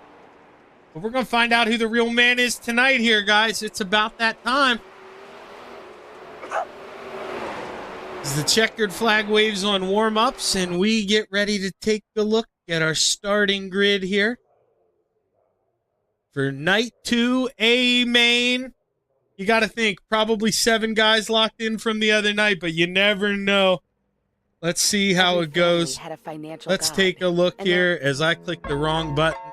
Brandon and Dean won't know what I'm talking about, but now it will be much better. Let's take a look here. Starting grid. Rounding out the field in the 313, David Kormaski. Row 11 to the outside, the AAA to Steve Maurer. To the inside, the 16 of Jeremy Christensen. Row 10 to the outside, the 36 of Barry Goldner. To the inside, the 747 of the Bassman, Roger Craig. Row 9 to the outside, the 69 of John Klimowicz III. To the inside, the 029 of Steven Fernberg. Row 8 to the outside, the 57 of Brian Lawson. To the inside, the 18 of Logan Wentz. Row 7 to the outside, the 09 of Ted York. To the inside, the 93 of Butters, Jason Butterfield. Row 6 to the outside, the 8 of Dylan York. To the inside, the 510 of Andrew Tenold. Row 5 to the outside, the 74 of Jonathan Dolly. To the inside, the 9 of Isaac Bowman. Row 4 to the outside, the 79 of Dean Reynolds. To the inside, the 789 of Cale Bixler. Row 3 to the outside, the 513 of the Brewerton Beast, Jeff Barker. To the inside, the 32 of the Magic Ant-Man, Anthony Morano. Row 2 to the outside, the 20 of the Preacher, the Salesman, the Popcorn Man himself, Blake Chapman. To the inside, the 92 of Christian McCartney. Row 1 for your Knoxville Nationals Night 2 feature. To the outside, the 49 of Jesse Bandy. To the inside, the 10 of Ross, the Boss, Corinna. I cannot believe I held in that hiccup. That was for the long pause. I'm telling you, if you guys hear me mute, I am going to be hiccuping for a little bit and trying to hold my breath as we pace around here. Can Ross, Corinna bring it home? Who's your quick favorite, Brandon? Well, there's a lot of good choices here, but I'm going to go with the Ant-Man. Well, let's take a look. I'm going to take Bandy as the green flag's high. It's ready to fly. We've got 25 laps to play in the clay at the Knoxville Raceway. Night 2 is underway. Ross with a good jump there on the inside, but we're 3 wide right away. Anthony on the bottom, Blake in the center, Bandy up top. Blake Chapman going to drive it in low, almost gets into the back of the Boss, has to feather it. Bandy up top, the front 2 on the bottom, 1 lap in the books. Anthony Morano rolling the bottom off of 2, trying to reel those guys in, maybe saving a little bit of tire. But interesting, Brandon, last night at this point, I'd say most of us were up top. We're seeing a lot of difference from what we saw last night. There was a lot of variety last night. Us front runners, we were running that bottom 1 and 2, kind of top 3 and 4. But here, Ross, Blake almost got into Ross right there. Almost bit off more than he could chew. Blake got a big run on the bottom, and now Bandy He's going to swap. He goes to the bottom. Blake going to get a run off at 2. Can't get down there where he wants to. And Blake really going to have to drive it up the racetrack, try to catch the cushion. And Bandy gets him at the line. Move the 49 up the P2 for, maybe only a quick moment here, Brandon. Yeah, big wiggle off that inside berm. As Ross is loving seeing that in his rearview mirror, if he is running a rearview mirror.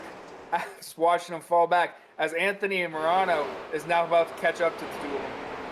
Yeah, these guys battling so hard has allowed the Ant-Man to kind of reel him back in as we go trackside here, man. They are racing hard.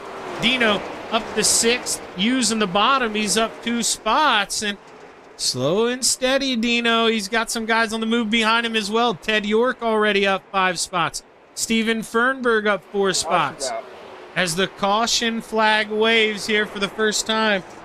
Not too sure here what happened. I'm seeing Butters possibly involved in it. Let's see here. Butters is missing both wings. That's not good. So Butters gets, no, Dino, it is not. He gets a little loose off of 4. Gets into, I believe, Klimowicz, and he goes hard up and over. Couldn't tell who blinked out behind either.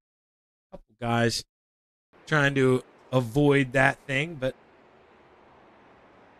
well, at the end of the day, you get the quick repair. He lands on all 4, Brandon. I mean, you got plenty of time. Not what you want to happen, but it's not the end of the world.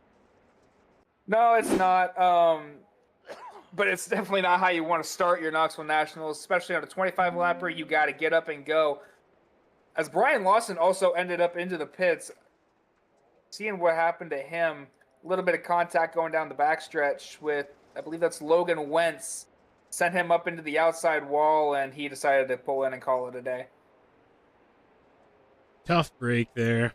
Right now, Dino, I mean, you're under caution. How are we feeling? Your car feeling good here early?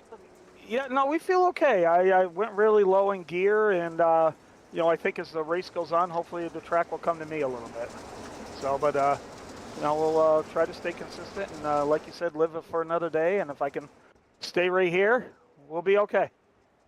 Ross hanging out about a football field back behind this pace car. I thought we were getting ready to go green. We still got one more lap around here. Got that Phantom Motorsports number 10 on the inside. And, man, it's not very often, a lot of stuff can go wrong. A lot of wrenches can be thrown into the plans, Brandon. But I really would have to say, I think me, you, and Dino included, this is probably who we would have had as our top 4 right now. Yeah, it probably would have been my chalked up top 4, to be honest. And they're going to give us an amazing battle here for the next 20 laps. Yeah, this could be quite the treat. I mean, those guys fighting over points. Remember, winner gets 200 points, so we got to see. And Ross Carino, right? He's going for the perfect. Actually, now that I think about it, yeah, this would be a 500. So absolutely correct. Let's see if the boss can do it here. He's able to hold off Bandy here. Lap number 1, going to stay on the bottom, but he has another mistake there. And oh, man, not that I want to put the writing on the wall here for Ross, guys, but if he keeps having that mistake on the bottom of 3 and 4, Blake and Bandy are going to make him pay for it. Yeah, you cannot keep on slipping up because Bandy is like right there. He's like a half lane lower, and he's just getting right up on the tail tank. And then there's Blake Chapman literally on the inside berm, and he is running up on both of them, having to let off. Yeah, and I mean, as much as it does stink, Brandon, you've been that guy in second when there's really only that half lane in front of you. At the end of the day, it's frustrating, but it really is your responsibility to kind of let off. If that guy's barely missing the lane, we're sprint car racing, can't go plow through him. So as long as Ross is okay here, doesn't mess up too bad, he might be all right. But, man, it could turn into a wild brawl here as we come out with 14 to go. I mean, right now Bandy will play nice, but when it comes down to about 5 to go, Bandy's going to stick his nose in there. He's going to shove Ross up. He will take it if he can.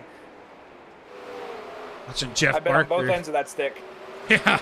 Oh, man. Sadly, I'm normally the one doing the plowing, and then I get yelled at. I'm doing a little bit of overdriving, but Jeff Barker, man, right now he's not overdriving that thing. Looking good on the bottom, up 4 spots. Ted York right behind him, up 8 spots. So See if Teddy can keep plowing up through the field here. Cale Bixler holding on to a top 5 for the moment, but I don't know. Dino trying to go hunt. Stephen Maurer going to try to pull off the track.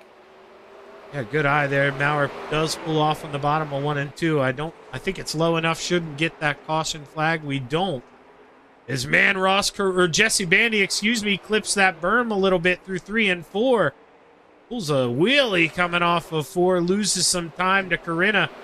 Now him and Blake, they got to maybe work together here if they want to reel him back in. We're running out of time, Brandon. 10 laps to go. Yeah, it's about crunch time for Bandy to get up and go, but unfortunately, this is the exact opposite of what we're seeing last time. Top 1 and 2, bottom 3 and 4, and it's very weird change of pace as they're going to have a lap car to deal with here in about 2 laps maybe.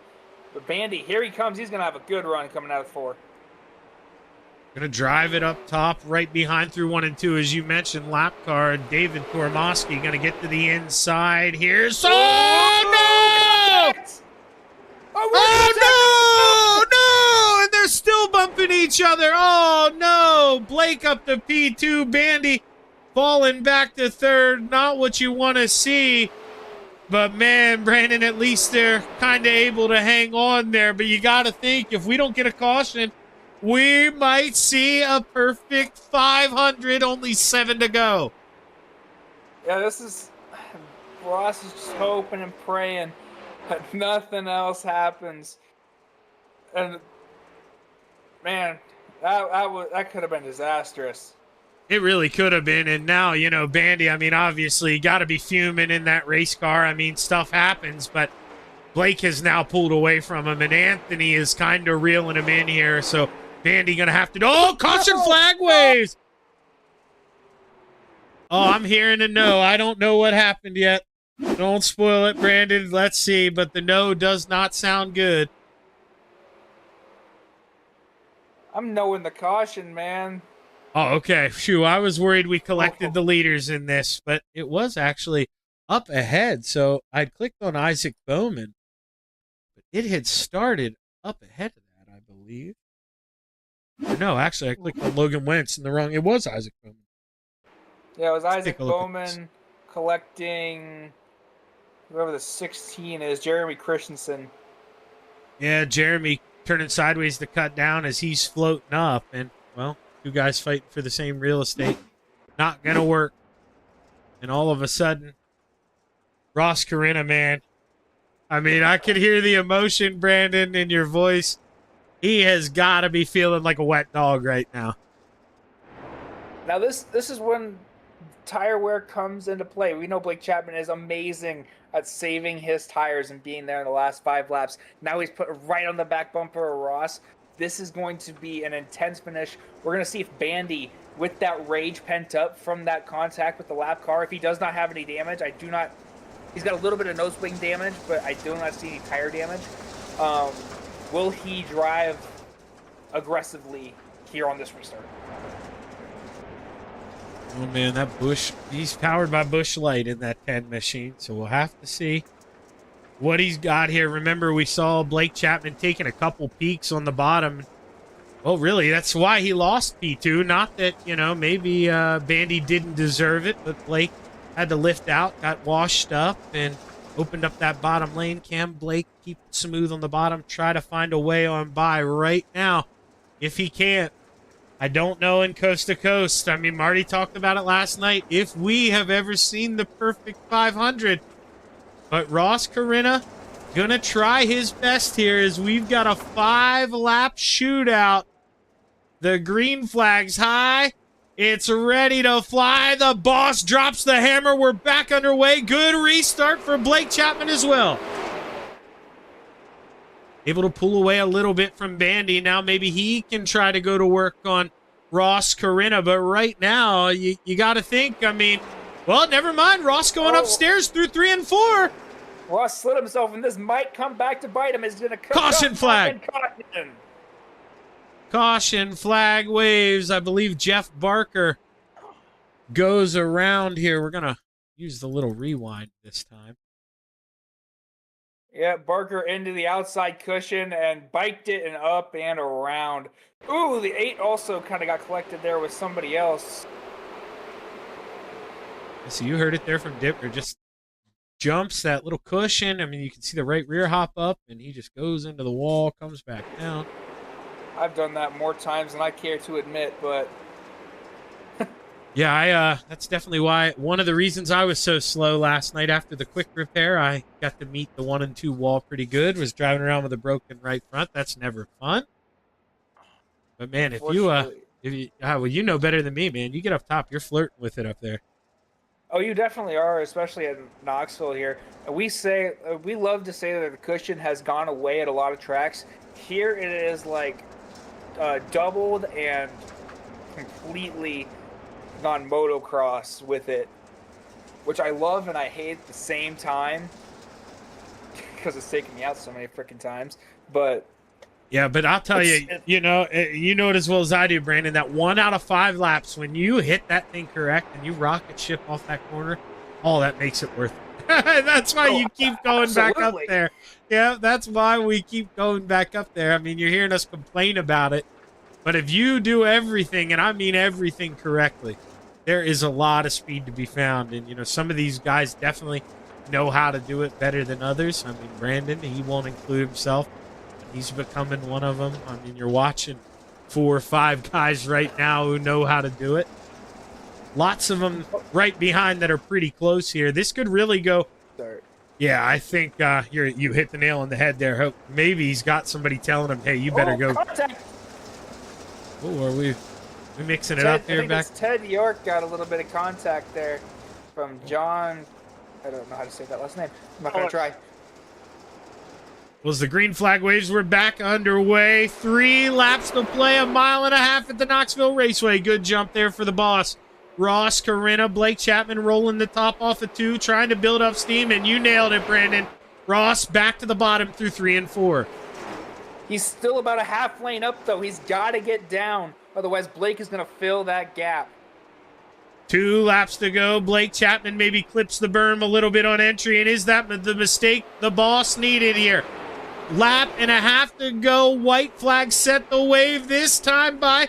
Can Ross Corinna hold on? Final time through 1 and 2. Ross does what he does best. Slides it up, grabs that cushion. He's got a 0.3 of a second gap as we roll into 3 and 4 for the final time. Ross hits the middle. Not perfect, but he hits it well enough. Checkered flag waves. Perfect 500 for the boss. Ross Corinna, Blake Chapman, P2. Jesse Bandy, 3rd. Anthony Morano, P4. Bixler is Cale Bixler, P5. Dean Reynolds, 6th. Dino coming home 6th. John Dolly 7th. Ted York 8th. Steven Fernberg 9th. John Klimowicz the 3rd rounds out the top 10. Dino, you might be in on points. You're going to be one of those guys. Probably it's going to be close. Yeah, it's going to be a little tight, but I think we're okay. I actually got 6th at the line. Dolly got a little slick there coming out of 4, and then we were 3 wide, me, him, and Teddy York, and I wound up getting the spot. So that's 2 extra points right there. While we wait for those guys, let's watch your white flag lap here. This is you're gonna have some fun with that. Okay, so yeah, Teddy had just gotten a wall there. You get up there. Oh, you are in the middle 3 wide. Who is that on the bottom? York in the 09, and then we got Dolly up top.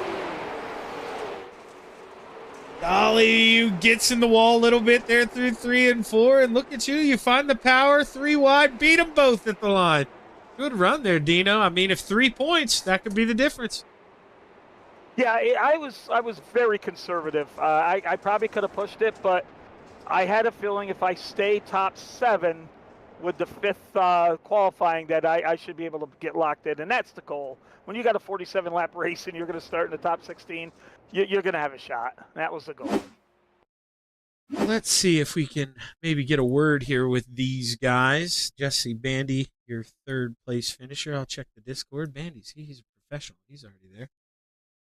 Well, Bandy, I mean, it's charity night, so I wouldn't think anybody, would yell at you anyways, but try and behave yourself here. But, man, I know you can't be happy, but at the end of the day, man, a P3 with your qualifying effort, how well you did in the heats. I mean, you're in this show, so maybe not where you want to be, but you feeling okay after that?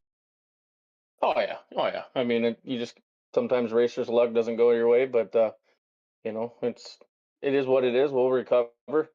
Had some front end damage that really slowed us down. I was surprised we were able to hang on to P3, so happy with that. Yeah, I mean, you could see it. It was a pretty big shot there. Definitely not what you're expecting. I know, not that it gives you any solace, but Blake was involved as well. But man, you're probably, I would think, with this showing, going to be pretty close to that pole scramble, if not in it. I mean, you feeling confident going into tomorrow night? I mean, I know I'm excited to watch the 8 best out there playing around. Oh Or yeah, but I mean, 10, like I 10 say, you got to best. have a little. Yeah, you just got to have a little racer's luck, right? You know, so I think we'll be all right. Well, hey, Jesse, good luck the rest of the way, man. I know how much this means to your team. I don't think you guys have ever missed one of these Knoxville Nationals. So thanks for being here again. We love having you, Jesse. Congratulations on a good run, man. Who you want to thank? I appreciate you guys. Thank you. I'd like to thank all the guys over at Phantom Motorsports, Velocity Race Designs, Bio.com, Dirt Doctor Trucking. Really owe it to everybody on Phantom. They've just got me up to where I feel I should be, and happy to be where I'm at. Yeah, man. There was a time where we've talked about it on the broadcast where you guys maybe were gone a little bit, but dude, you're back. A hell of a job tonight. Can't wait to see what you do Thursday, man. Good luck. Yeah, thank you. Appreciate it. Good run, Yeah. Jesse. Yeah, dude. I mean, they're back. They are back. That's pretty unbelievable. We watched Goldner, how well he qualified last night. I mean, that team, they found I it. don't know if you realize when you say they are, Jesse's part of Ross Carenta's team. Okay, I knew that. Oh, you knew that? Okay. Nope, So, I didn't know that. I don't know if I was being a sarcastic know that. Okay, I didn't know that. Okay. No, he's Stephen Goldner has formed his own team, and then Jesse moved over to Ross, and Ross Carenta is helping him out. And as you can see, it's definitely working. Maybe Ross will help us out. We'll have to see. Yeah. I mean, that Phantom Motorsports, I'll tell you, Craig Sebesky's part of that team. They're tough. No kidding. But I'll tell you, somebody else who's tough, fought his way through contact with a lap car, didn't let it phase him, still brings home a P2. Preacher, how we feeling, man? I'd say, you're probably in this thing. Yeah, I'm hoping so. Definitely disappointed in how the first part of the night went. Qualifying just weren't very good, and then the heat race, they backed it up and being just as bad. So, starting in this feature changed quite a few things on the car, and it seemed to really stick. Felt like I probably was about the fastest car out there, me and Ross for sure. If I could have held them off there in the heat race, maybe it would have been a different story. But you have to just feel fortunate after that, little incident with the lap car to keep things going. Both me and Jesse, you don't see that a lot when something bad like that happens. But, fortunately, we were both able to keep it going. And, just like last night, the bottom was the place to be here tonight. In 3 and 4 for sure. 1 and 2, you could move around just a little bit, but the slider line was the fastest. So, not too many lines that you could really use to get around people. It was a little tough to pass. So fortunately, we were starting up towards the front and made a couple passes on the very first lap, which set us up pretty good for the rest of the race. Well, I mean, you lived by Dino and I's code, man. Live to race another day. I mean, you had a spot there. I think it was probably the 3rd or 4th lap. I'm sure it's right there in the front of your mind where Ross misses the bottom in 1 and 2. You almost stuck your nose in there, man. Is there any, you hit the rewind button, you maybe try to force the issue there, or you still think you did the right thing? No, I could see he was coming down. I could see he got loose, and then he was coming down back to get the grip off of turn 4. I think if I would have stayed in the gas, I would have ended up probably pretty crushed there and into the inside fence. So, yeah, I think it was definitely the right call to let up there, and I think it was probably within the first 5 laps. So always a little more cautious, especially when you're up front. When you're towards the back, you only have 25 laps. You want to make up as much ground as possible. But when you're right on the leader on lap 5, you're not going to be too aggressive. You're going to, save your stuff for towards the end of the race, knowing you have a fast car. And I think we made pretty good decisions here tonight, and we're able to keep it clean for the most part and come home with a second. So can't complain too much about that. Well, man, I want to say you qualified 7th So, I'm trying to do the math. I'm not sure if you'll make the pole scramble, but, if you. Yeah, it's going to be I think he will. It will be close Yeah, with it's him. going to be close. Yeah. Yeah, I won't be able to make it tomorrow night anyway, so. That was my I'll be question, too because I know disappointed you're if I don't normally make it. busy. That's where I was going with this. So you're busy tomorrow night. You won't be able to make it. Yeah, we're in the real car tomorrow night, so yeah, we'll be doing some real racing tomorrow night, then back on the sim for Thursday night's show. Oh, well, hey, good luck tomorrow, Blake. Have fun out there, man, and most of all, be safe. But before you get out of here, you got anybody you want to thank? Yeah, I got to thank the parents for watching and grandparents for watching. Got to thank all the guys down at KSR for all the support. I got to thank Preston at Epsilon Sprint Wraps and Andy at AJ Custom Creations. I got to thank Flatline Racing Bodies and Steve's Custom Golf Clubs and Mauer Farm Management. And I got to thank everyone involved in putting this event on. This is a great event, and I have fun running it every year. I got to show my support for Bill Calder. Thoughts and prayers with him and his family as he goes through this rough time, and we wish him a speedy recovery and would love to see him back on the track soon. And of course, I got to thank Galen's Gourmet Popcorn. The real Knoxville Nationals are coming up, and nothing's worse than watching a big event. Are you bringing nothing some? to snack on. Are you bringing some? I might have to. I made you go home to get some. What, 2 years ago? That's true. I might. I sent him to go home. He drove 2 hours to go get some. Yeah, I might have to get some. But if you're watching this and you're going to be watching the Nationals online on the TV, there's nothing worse than watching a big event with nothing to snack on. So don't get caught lacking. Go over to galensgourmetpopcorn.com and don't forget to use code CART, that's C-A-R-T, at checkout for 15% off some of their very delicious popcorn. And again, just thanks everyone on putting this special event on, and all the sponsors for giving us some money to race for. And I got to thank you guys for doing the broadcast. And I thought you were going to say, don't get caught lacking, get caught snacking on some Galen's Gourmet that'd popcorn. be good. I know, that's where I thought you were going to go, man. Blake, store that. You're young. You could say that for 30 more years. Yeah. I want you to be around when you're doing that too. So. That's right. I'm going to write that one down. But hey, hell of a run, Blake. Congratulations, man. Look forward to talking to you again Thursday. Thanks, Shaggy. Blake Chapman bringing home second. And now, well, it's not Eldora, so we can't call him the king here, but a perfect 500, Ross. Don't know if that's ever been done on Coast to Coast before, man. Hell of a job. I mean, Mr. Perfect tonight. How we feeling? It feels pretty good. I don't know, what was it, 2/200ths of a second? I beat Blake there in the heat race. So yeah, what a finish! Yeah, it was a pretty fun night.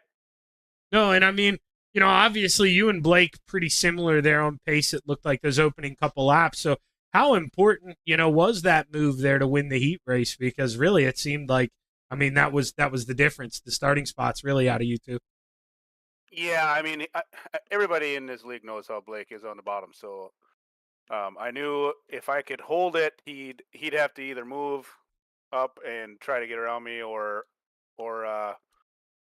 just drive through me, and that's not the kind of driver that Blake is, obviously. So there's a couple times early in the race where I was kind of starting to slide up, and I got a little nervous. I did see one time I could hear him, and then I saw him in my mirror. He got pretty close, but like I said, that's not Blake's driving style. So he backed off and kept us both going. And I think, I gotta say it again, I think I got saved by the yellow, because there was one yellow where he ran the bottom and I could see him coming on the inside. And after I saw that, I knew I just had to stay down there and make him go around me on the outside. So. Man, you guys are too damn good. You steal all my questions, because that's what I was going to ask you, Ross. Brandon brought it up there in the broadcast, and he was saying, could you see him down to the left? Because it looked like, maybe Blake was going to get that run into two on the bottom. So you could see him down there. It was that close. Yeah, I knew he was there, and like I said, I could hear him coming, and then that, like I said, that yellow came out, and at that moment, I just knew it was time to just commit to the bottom, and in 3 and 4, and the slider in 1 and 2 was okay. So that worked well, but yeah, like I said, Blake, he's just one of the cleanest drivers in this league. So he's not going to do anything malicious, and it was just time to hold that bottom. Now, Dino or Brandon, chime in here for me, but when we go into the pole scramble tomorrow night, the worst spot Ross can get is 4th place, correct? It's 4 drivers at a time? I was never in a position to be anywhere close to the pole scramble, so I never studied it. Because you remember, I'm Mr. CD main guy here. So I'm pretty sure it's 4. I'm pretty sure it's 4 at a time, transfer 2. So with that math, I mean, you're guaranteed perfect 500. You're not going to start worse than 4th. So, I mean, how aggressive do you think you can beat tomorrow night? You going to go try to lead us to the green flag Thursday? What's the plan tomorrow? Well, unfortunately, Wednesday night is my kids' karting night. Oh, so no. I'm not even gonna make the pole scramble. So I guess I'll take a 4th place. I mean, obviously, I'd like to be there and What are the chances, Dino? That's 2 of them now. Can we push the pole scramble back Thursday? You know what? I don't have decision-making factors in the league. I'm just the good-looking PR guy. Well, I'll try to see what I can do because I know Marty and I don't mind. I mean, that's only an extra half hour. But the thing is that you got all the mains, and then we're going to do driver intros and everything else. You're still talking a pretty good long night here. Yeah, that's true. All right, all right. I'm trying. In all reality, Ross, what do you start first and fourth? We don't have anywhere to be on Thursday. Yeah, but in a 47-lap race, does it really matter where you started? No, probably not. No, it doesn't. Yeah, but especially because, like I say, Ross, I mean, that perfect 500, you're guaranteed that top 4, even if you don't. As far as I'm concerned, I don't think they could forfeit you out of that, but we'll see how it goes. Start in front of Griggs, but I guess I mean, unless he can't make it tomorrow either. I'm assuming he's in the pole scramble also, right? I mean, he better be after he dusted my doors last night. 10 points go in the pole scramble. Yeah. So if I'm doing my head points here correctly, it's obviously going to be Ross. Then I think it's going to be Bandy. And then I think it's going to be Griggs, me, and Chapman. I don't know if I'm getting my points correctly. Don't get confused. It's not this Chapman either. We're talking about Blake. So. Well, and I'm gonna stay at the Eldora. The real life Eldora showed up last night too, so I'm gonna stay out of that and do the points tonight, so everyone can see where they're at. Well, hey Ross, I know we won't get to talk to you tomorrow, man, but I'm excited to see what you do Thursday before you get out of here, man. Have fun at your kids' karting thing, and you got anything or anybody you want to thank? Yeah, I mean, obviously, Phantom Motorsports guys, Velocity Race Design, M9 Performance. I don't know if I'm going to get a chance to just, thank everybody for putting on this event and Steve King Foundation. So during the future, so I'll just take my chance to do that now. Means a lot to everybody to be able to contribute. So. Well, hey Ross, thanks for your help too, Ross. You're always a big sponsor. Yeah, no problem. Yeah, man, and you're a big part of the racing too. Going out and getting a perfect 500. Way to shoot the gun tonight. Congratulations, Ross. Look forward to the rest of the week, man. Thank you. Well, fellas, we made it. And Ross Corinna, my God. I mean, we all knew, maybe the favorite coming into this tonight, but 500, come on, guys. I mean, that's kind of unbelievable. Ross is got himself to another level as well, and I mean, I thought that was a heck of a year when he won absolutely every Rebels race, because he got out of it for a while, and you gotta stay in Renegades. You got to run at least 5 races in Renegades, and there was a time where he couldn't race, so he got knocked back down the Rebels, and he kind of said, "Well, I know it's a rule, but I don't belong down here," and he won every single race, and he's been on fire ever since. Yeah, Marty had to put the bounty on him, man, and nobody could ever claim it. Yeah, I was part of that. Well, Brandon, I mean, I guess you're probably not making it tomorrow, right? Didn't you say that? That is correct. I will not be making it tomorrow either.